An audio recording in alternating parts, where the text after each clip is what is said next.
तो इस वीडियो में हम देखते हैं नागरिकता या सिटीजनशिप क्या होती है। तो देखिए, भारतीय संविधान का भाग 2 नागरिकता। नागरिकता को हम ब्रिटेन से लेकर आए हैं। इसकी चर्चा हमारे संविधान के आर्टिकल 5 से 11 में मिलती है। देखिए, सबसे पहले नागरिकता की चर्चा की थी, वो की थी अरस्तू ने। उन्होंने बताया था कि किसी भी देश की नागरिकता क्या होनी चाहिए। लेकिन इससे पहले आपको देखना पड़ेगा नागरिक या सिटीजन क्या होता है, किसी भी देश का नागरिक या सिटीजन क्या होता है।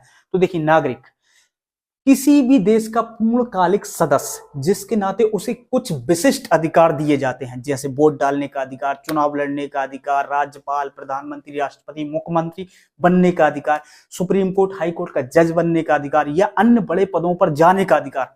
अब सोचो, ये अधिकार अगर किसी विदेशी पर्सन को दे दी जाए, जैसे मान लीजिए चुनाव लड़ने का अधिकार दे दिया गया और वो चुनाव जीत भी गया और पीएम भी नियुक्त हो गया, उधर से डोनाल्ड ट्रंप का कॉल आ रहा है, हेलो भैया, आप गलती से भारत के पीएम नियुक्त हो गए हैं, आप नागरिक अमेरिका के हैं, तो आप ऐसा करिए, कल से भारत का राष्ट्रीय पशु डोनाल्ड ट्रंप होगा, आप घोषित कर दीजिए। ले तेरी गड़बड़ हो गया। या मान लीजिए सुप्रीम कोर्ट या हाई कोर्ट का जज बनने का अधिकार दे दिया गया, तो संसद इधर से किसी बिल को पास करके भेजेगी और उधर से आर्टिकल 13 के तहत रद्द। तो भैया गड़बड़ हो सकती है ना। हम ऐसे ये अधिकार किसी विदेशी पर्सन को नहीं दे सकते। तो नागरिकता क्या होगी? एक प्रकार की फैसिलिटी, एक प्रकार की सुविधा जो देश केवल अपने यहाँ रह रहे लोगों को ही दे सकता है, एक सर्टिफिकेट के रूप में। तो अब देखिए, हमारे संविधान का अनुच्छेद 5, इसमें क्या कहा गया है कि संविधान के प्रारंभ में ही नागरिकता, मतलब कि संविधान कब प्रारंभ हुआ? 26 जनवरी 1950 को। लेकिन इसमें 3 शर्तों को रखा। उसका जन्म भारत में हुआ होना चाहिए, या उसके माता पिता में से किसी एक का जन्म भारत में हुआ होना चाहिए, या संविधान के लागू होने से 5 वर्ष पूर्व ही वह भारत में रहता हो, उसको नागरिकता मिल जाएगी। अब देखिए, हमारे संविधान का आर्टिकल 6 क्या कहता है? पाकिस्तान से भारत आए लोगों को नागरिकता।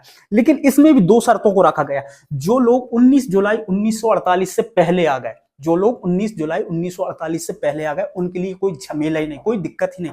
लेकिन जो आपने 19 जुलाई 1948 क्रॉस किया, उसको परमट नियम फॉलो करना पड़ेगा। परमट नियम क्या था कि देखिए, जब देश आजाद हुआ था तो धड़ाधड़ लोग पाकिस्तान से हिंदुस्तान, हिंदुस्तान से पाकिस्तान, तो लगातार ऐसी एंट्री करते जा रहे थे। तो इसलिए सरकार ने परमट नियम लाया था। ये कुछ नहीं था, आपको 6 मंथ वेट करना पड़ता था, उसके बाद नागरिकता दी जाएगी।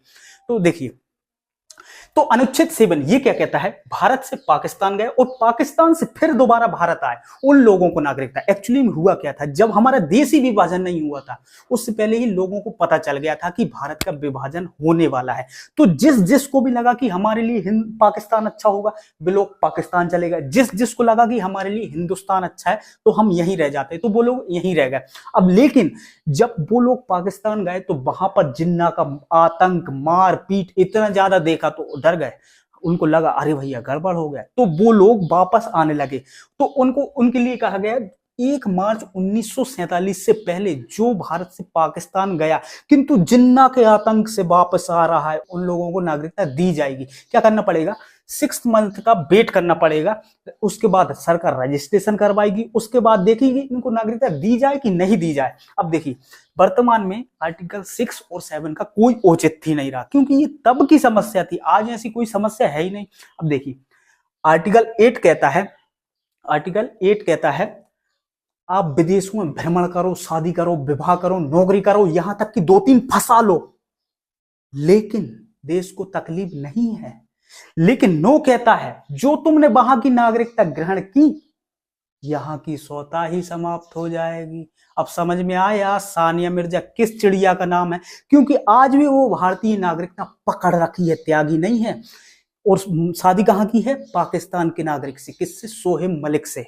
समझ गया ये एजुकेशन क्या होता है। अब देखते हैं अनुच्छेद 10 ये क्या कहता है? आपकी नागरिकता तब तक बनी रहेगी। कब तक भैया? जब तक कि आप कोई देश विरोधी काम नहीं करते।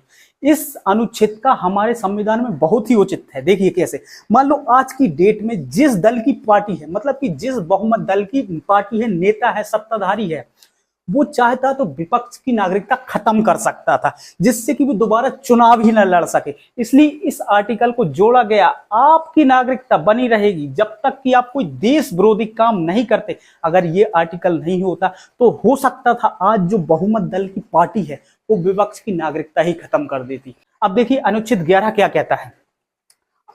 नागरिकता से संबंधित कोई भी नियम कानून बिना संसद की अनुमति के नहीं बन सकता। अगर बनाना भी पड़े तो उसका मसौदा गृह मंत्रालय तैयार करेगा। अब होती मेन कहानी स्टार्ट। देखिए कैसे, जब हमारा देश आजाद हुआ और संविधान बना तो हमारी ही संविधान सभा ने इस संविधान में हर एक नियम कानून को बहुत बेहतरीन ढंग से जोड़ा, लेकिन नागरिकता से संबंधित किसी विशेष कानून पर ध्यान ही नहीं दिया। लेकिन इसमें भी उनकी कोई गलती नहीं थी, क्योंकि ताजा ताजा कली खिली है, हम उसके दीवाने हैं। मतलब कि अभी अभी तो देश आजाद हुआ है, इतने कठोर नियम कानून कैसे बना दीजिएगा। लेकिन संसद को अधिकार दिया कि हमने तो आनन फानन में उस समय की परिस्थितियों को देखकर कोई ठोस कदम नहीं उठाया, लेकिन संसद जब चाहे जैसा चाहे नियम कानून बना सकती है। इसलिए संसद को 1955 में ही लग गया गड़बड़ है रे बाबा, इसका तो गेम बजाना पड़ेगा। इसलिए संसद 1955 का नागरिकता अधिनियम लेकर आई। इसमें 5 आधारों को रखा, जन्म के आधार पर, वंश के आधार पर, पंजीकरण के आधार पर, अर्जित भूमि के आधार पर और देशीकरण के आधार पर। तो हम उनको देखिए, जन्म के आधार पर या बाय बर्थ के आधार पर। देखिए क्या, किसी को भी नागरिकता, मतलब कि किसी को भी नागरिकता, मतलब कि मान लीजिए इंग्लैंड से कोई गर्भवती महिला आई और उसने अपना पहला कदम भारत की सीमा पर रखा और इधर से सिक्योरिटी गार्ड दौड़ा दौड़ा दौड़ा, रोको रोको रोको, उधर से उसने दूसरा कदम भी रख दिया और धड़ाम से बच्चा हुआ। नागरिकता दो, नागरिकता दो, नागरिकता दो, भारत में हुआ है, भारत में हुआ है। क्या भैया एक बात बताओ, अगर कोई विदेशी भारत घूमने आता है या किसी काम से आता है, अगर उसका यहां पर बच्चा हो जाएगा तो हम उसको क्या नागरिकता दे देंगे? तो इन मूर्खों को 1986 में समझ में आया, 31 साल बाद समझ में आया कि कोई अगर विदेशी भारत में आता है, किसी काम से आता है, तो हम क्या उसको नागरिकता दे देंगे? नहीं। 1986 में संशोधन किया और बताया, कहा माता पिता में से कोई एक भारतीय होना चाहिए। देख रहे हैं आप, 31 साल बाद।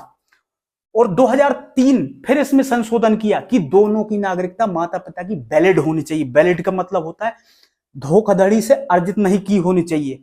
अब देखिए वंश के आधार पर, वाई डिसेंट, इसमें भी झमेला था। इसमें क्या झमेला था, हमारा संविधान पिता को वंशज मानता है, तो महिलाएं सुप्रीम कोर्ट चली गई, कहा भैया उन सुअरों को वंशज माना है, हम नागरिक ना है का।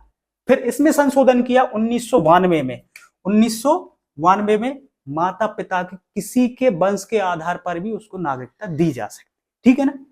अब देखिए पंजीकरण या वाय रजिस्ट्रेशन के आधार पर, देखिए क्या है, चुपचाप भारत में 7 साल रहिए, अगर कोई फंस गई है तो शादी कर लीजिए, आपको नागरिकता मिल जाएगी, ठीक है। 7 साल रहिए, फंस गई तो शादी कर लीजिए, आपको नागरिकता मिल जाएगी।